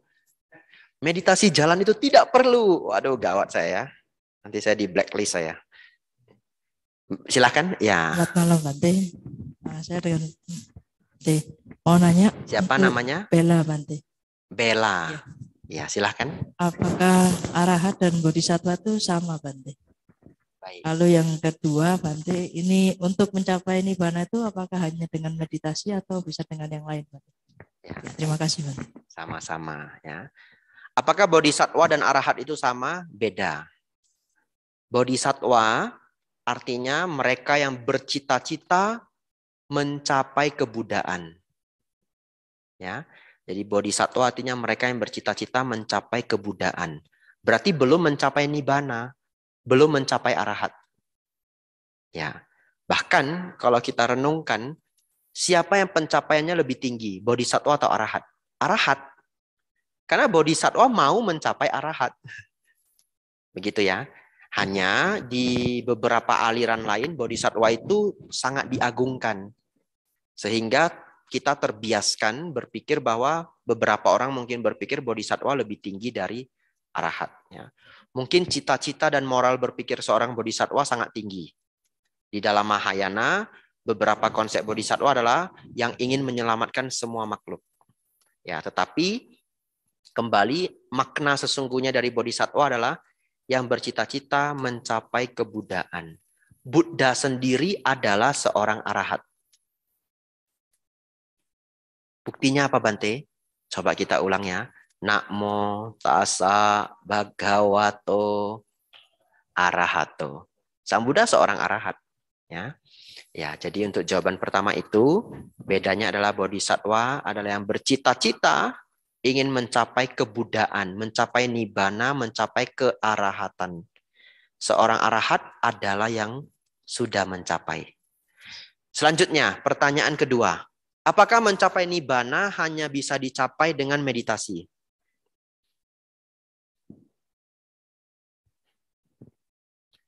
Jawabannya iya, tapi di tahap awal tidak gitu. Oke, kita jelaskan ya. Bingung ini ya. Makanya ya tidak gampang. Baik. Ada 5 latihan yang membawa kita pada pencapaian nibbana. Wah, panjang 5 ya. Saya minum dulu ya. Biar tambah energi saya. Pertanyaannya tidak gampang, jadi terus minum. Banyak rekaman ceramah di Wihara Dharma Sundara. Karena saya sering ngisi dhammakelas di sana. Setiap saya ada waktu free, saya ke Solo ngisi dhammakelas hari Kamis ya. Apanya? Yang di Solo ya Bante? Yang di Solo, betul. Oh. Kalau saya ada waktu luang biasanya saya Selasa ngisi meditasi, Kamis ngisi dhammakelas. Jadi Bapak Ibu ingin melihat rekaman video nanti cari aja di channel Dharma Sundara ya. Tapi biasanya kalau puja baktinya panjang ya di skip aja langsung ke tengahnya ya.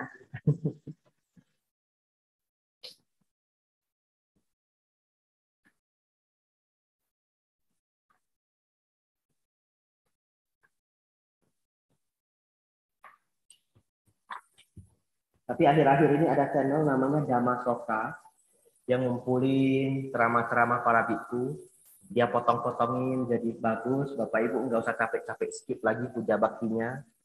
Udah langsung masuk ceramah biksunya. Itu ada di channel Damasoka. Tapi siapa itu channel Damasoka? Saya juga nggak tahu. Siapa yang buat saya juga nggak tahu. Satu hari kalau ada yang ketemu yang buat Damasoka, nah boleh lapor ke saya ya. Baik.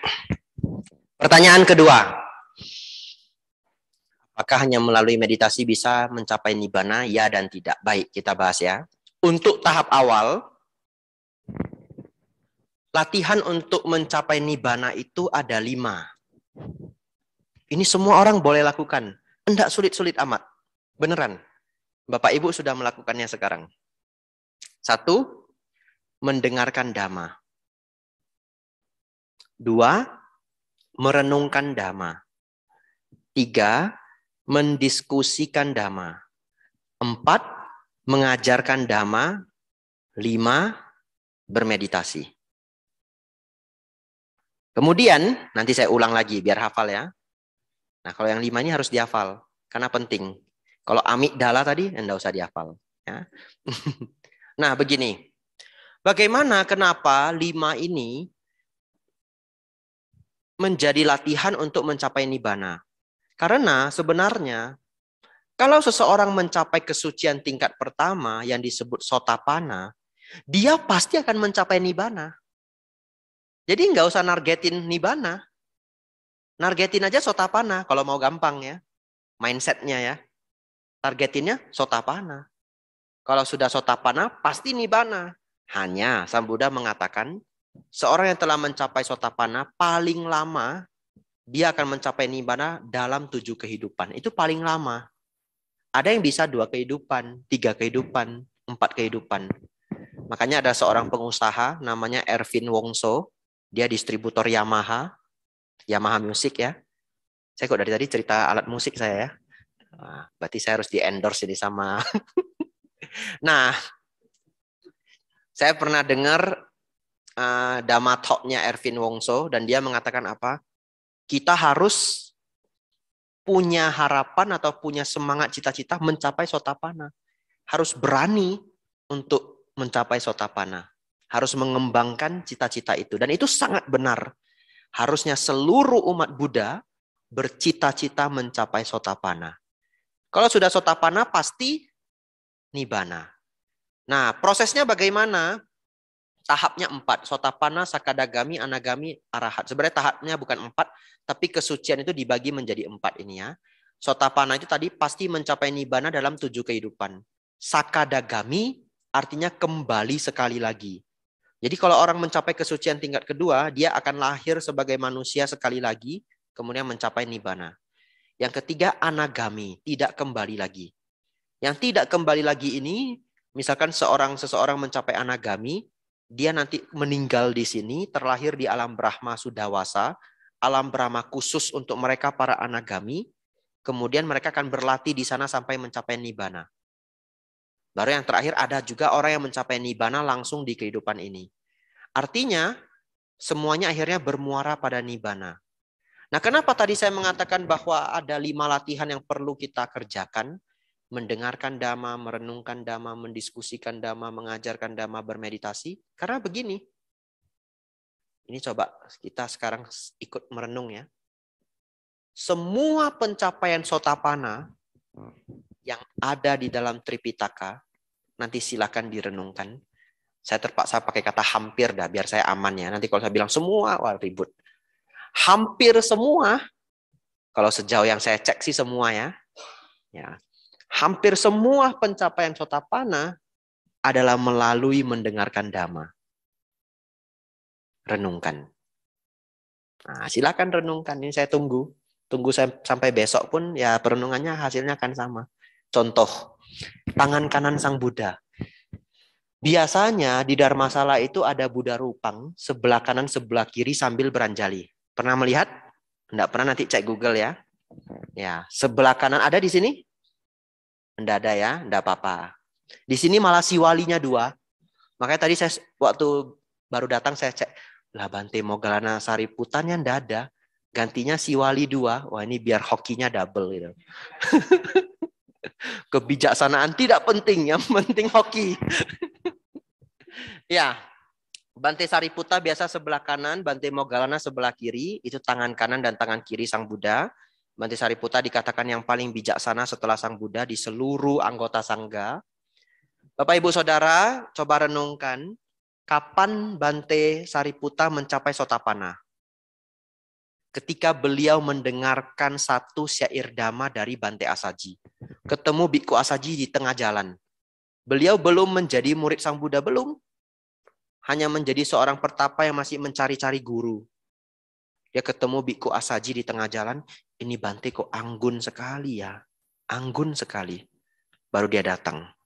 Bante, melihat Bante anggun sekali, bolehkah saya tahu apa yang Bante pelajari? Nah itu pertanyaan dari Bante Sariputta. Lalu Bante Asaji mengatakan, saya murid dari Buddha Gotama.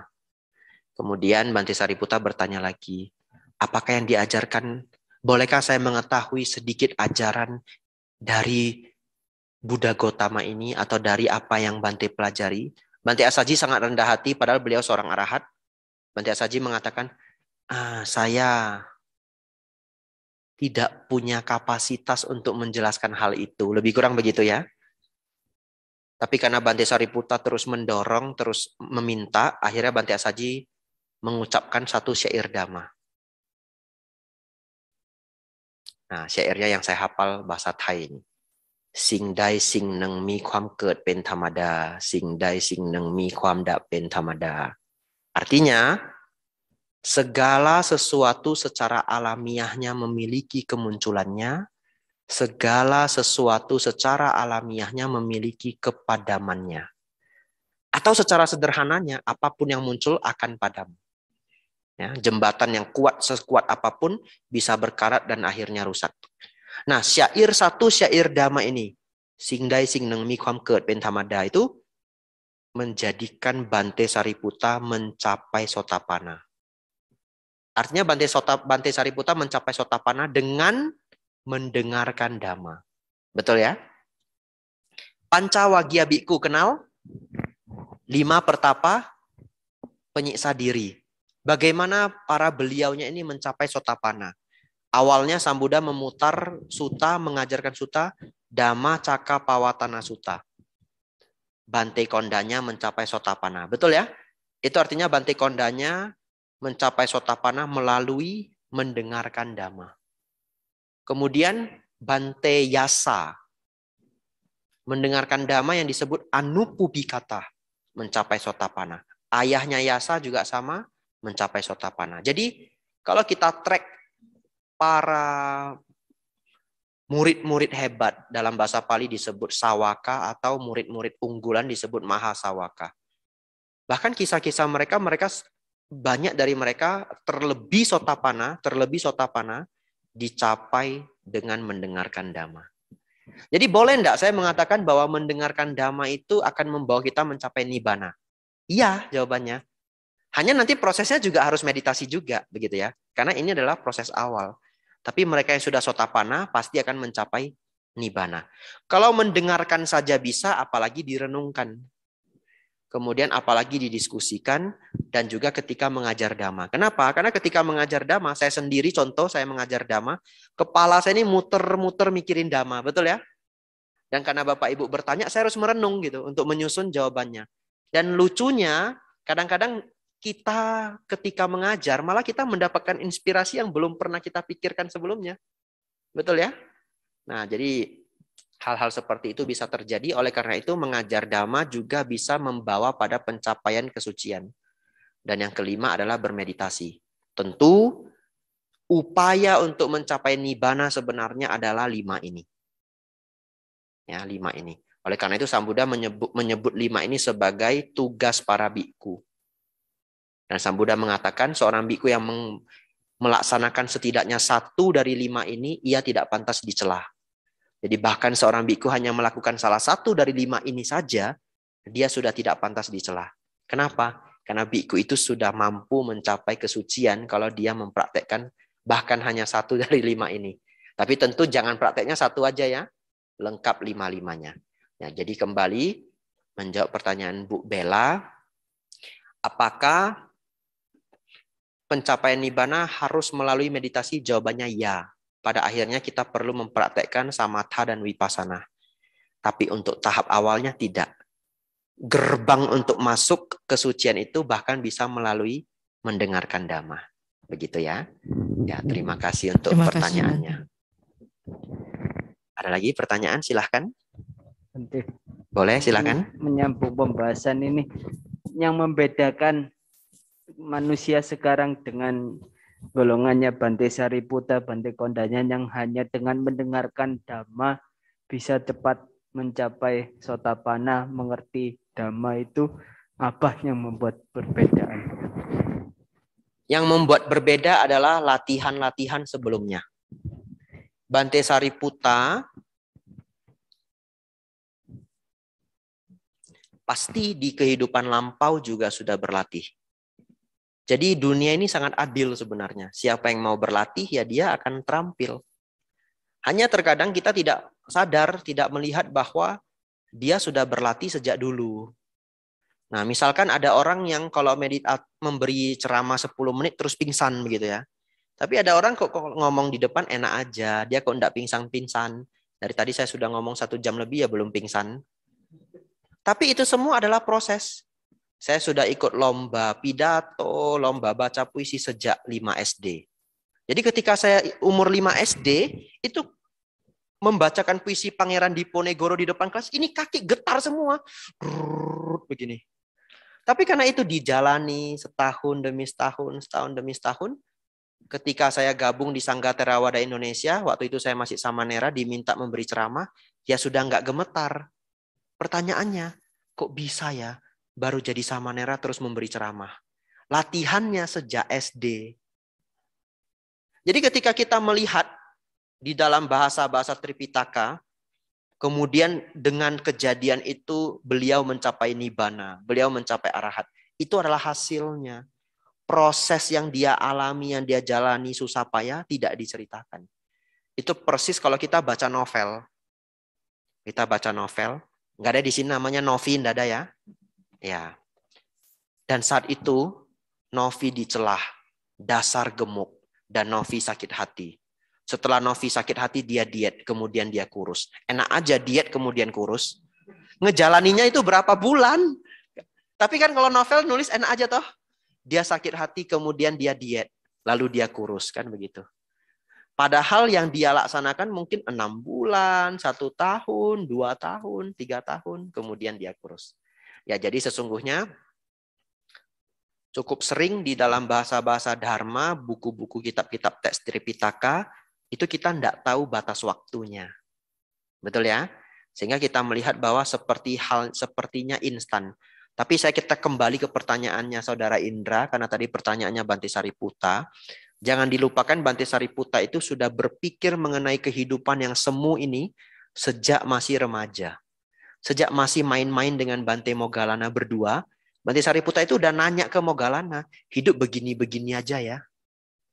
Iya, lalu kemudian mereka meninggalkan desa, mereka itu anak konglomerat desa, bukan anak konglomerat desa, orang kaya desa, begitu ya. Mereka keluar dari desa berdua, lalu mereka berdua berguru pada seorang pertapa namanya Sanjaya. Tapi tidak sukses. Tapi dari kisah ini kita bisa melihat, beliau-beliau ini bukan lagi orang awam sebenarnya. Tapi orang yang sudah berpengalaman dalam latihan-latihan. Kira-kira begitu ya. Ya, anumodana pertanyaannya. Silahkan kalau ada pertanyaan lagi. Ada yang dari... Mungkin silakan yang dari Zoom. Itu Zoom-nya nyala ya? Iya. Ada berapa orang yang nonton? Jadi Ibu Linda mungkin mau bertanya.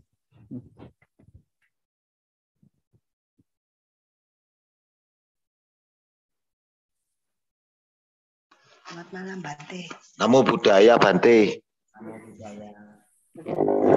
Selamat malam. Namo Buddhaya, selamat malam. Nama saya Pak Tio, Bante. Pak Mau Tio, tanya. Iya. Apakah karma gabungan itu ada, memang benar-benar ada, Bante? Apakah apa? Seperti itu karma gabungan atau kelompok. Oh, karma Apakah gabungan. ya seperti kasusnya Kanjuruan itu kan yang meninggalkan banyak Bante. Itu termasuk karma gabungan gitu. Ya. Baik ya. Kalau yang disebut karma itu sebenarnya adalah sebab akibatnya. Memahami sebab akibat itu memahami karma. Jadi salah satu cara berpikir secara dhamma atau berpikir mengenai hukum karma adalah setiap akibat pasti ada sebabnya. Nah, jadi saya tidak bahas mengenai Kanjuruhan saja karena itu isu sensitif ya. Dan tentu kita semua ikut iba atas bencana itu. Nah, tapi misalkan kita beri contoh yang lain ya.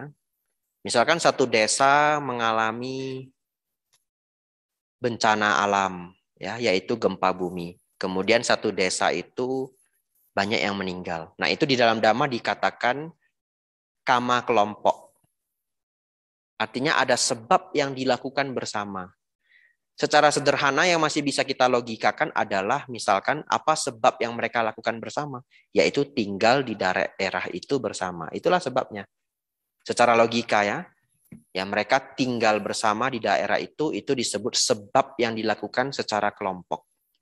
Kemudian kama tidak berhenti sampai di sana. Kadang-kadang juga ada hal yang mungkin pernah mereka lakukan bersama. Ya, misalkan ada satu kisah, salah satu kisah Dhamma yang cukup terkenal, sekelompok anak-anak yang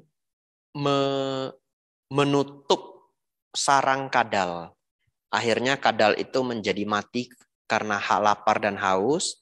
Di kehidupan selanjutnya, anak-anak ini pernah terperangkap di atas lembah, nggak ada jalannya lagi, dan akhirnya mereka mati kelaparan dan kehausan. Nah, contoh-contoh seperti ini disebut karma kelompok. Karena di zaman kehidupan lampau, mereka melakukan hal buruk bersama. Ya, tetapi untuk kejadian besar seperti bencana, ya, tetap kita bisa mencari sebab-sebab kelompoknya. Salah satu sebab kelompoknya adalah mereka tinggal bersama di daerah itu. Ya, itu jawaban dari saya. Terima kasih untuk Pak Tio. Apakah sudah jelas atau mau tambah? Nanti seumpama kalau matinya berkelompok begitu, tumimba lahirnya ntar jadi manusia lagi, mati lagi gitu lagi Bante. Berkelompok lagi. Tumimba lahirnya tergantung karma masing-masing. Ya, jadi walaupun meninggal bersamaan, lahir di mana ya beda-beda. Sesuai karma masing-masing. Kalau yang mati bunuh diri kan dengar-dengar saya kan tumimba lahirnya kalau jadi manusia lagi berapa kali gitu bunuh diri terus 7 kali ya? Oh, enggak ada. Standar seperti itu belum pernah saya baca. Ya, jadi yang meninggal bunuh diri pun ya bisa terlahir kembali sesuai karmanya. Ya. Bante. Makasih Bante. Baik, makasih sama-sama Pak. Mungkin ada lagi? Nah, itu. Oh, suaranya enggak. Suaranya Aikarina enggak keluar. Ini saya baru sadar. Kalau di Solo biasanya Dhamma kelas kita mulai jam 7, selesai jam 9. Betul ya? Tapi saya baru sadar kita mulainya jam 6. Jadi ini sudah pada lesu semua. Ya, kalau tidak ada pertanyaan kita tutup saja. Besok biar kita belajar lagi bersama. Tapi kalau ada silakan terakhir ya. Sepertinya ada satu mau tanya tapi suaranya belum bisa keluar. Di unmute coba Ai. Zaman sekarang. Ya, silakan. Ya, saya Agus Bante. Siapa Adit? Pak Adit? Agus. Pak Agus ya, silakan. Ya, yang tadi siang pas Dana makan duduk di depannya Bante yang Pasat Limpahan Jasa. Oh iya, baik. Ya, Bante. Ini yang lagi viral beberapa hari di media sosial. Ada seorang pemuka agama yang katanya sudah meninggal. Nah, dia meninggalnya di luar kota, bukan di bukan di kediamannya dia lah, bukan di rumahnya. Nah, akhirnya si yang meninggal ini dipulangkan dalam peti ke kediamannya beliau. Nah, sampai di rumah beliau itu sudah memakan waktu 2 hari dari kepulangan di tempat beliau meninggal. Maaf, kurang jelas suaranya. Sampai di rumah bagaimana? Sampai di rumah, setelah 2 hari dari kepulangan di tempat meninggalnya, itu dinyatakan hidup kembali. Si orang ini. Gitu. Nah, kira-kira kalau menurut pandangan Dhamma seperti apa ya, Bante? Kalau memang sudah meninggal, harusnya kan sudah istilahnya apa ya? Sudah benar-benar meninggal, tapi ini kok dinyatakan hidup lagi dan dibawa ke rumah sakit, dipasang oksigen, dirawat lah, jadi sehingga dia dinyatakan hidup kembali. Terima kasih, Bante. Ya, baik. Kalau secara Dhamma, seseorang dikatakan meninggal setelah putusnya winyana atau putusnya kesadarannya. Jadi memang meninggal ini bisa dikategorikan dua kategori. Satu, meninggal secara medis. Ya, yang kedua baru kita katakan meninggal sebenarnya. Artinya kesadarannya sudah padam dan sudah lahir kembali di alam yang lain. Tidak jarang di dunia ini ada orang yang sudah diklaim meninggal secara medis, tapi ternyata belum meninggal secara sebenarnya. Ini kita sebut sebagai mati suri. Ya. Nah, salah satu ciri-cirinya, ya, walaupun saya tidak pernah